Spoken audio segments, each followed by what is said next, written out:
1,90 € en moyenne le litre d'essence. Voilà les prix qui sont pratiqués actuellement dans les stations-service en France. Dans ces conditions, tous les automobilistes ont envie de faire des économies de carburant. C'est plus facile à dire qu'à faire, notamment en ville. On vous donne donc 5 conseils pour faire des économies de carburant en milieu urbain.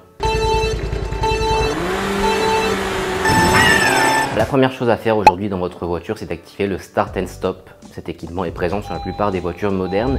Il permet tout simplement de couper le moteur de votre voiture lorsqu'elle est à l'arrêt.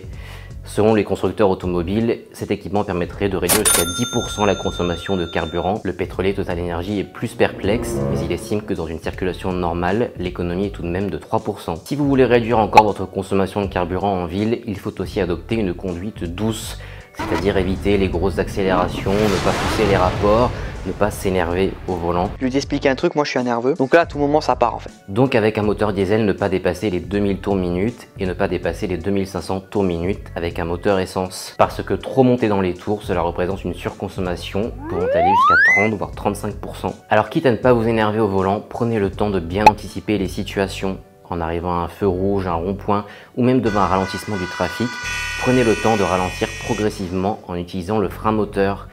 C'est comme ça que vous réduirez votre consommation plutôt qu'en freinant dur en vous arrêtant à l'endroit qui bloque la circulation.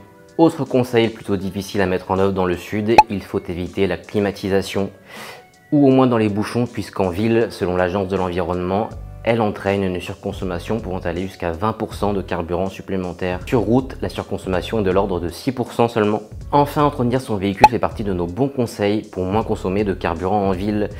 On n'y pense pas forcément, mais selon l'association Prévention Routière, un véhicule mal entretenu peut être victime d'une surconsommation de l'ordre de 25%.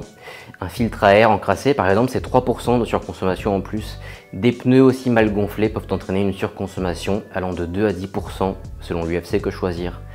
Raison de plus pour les regonfler régulièrement.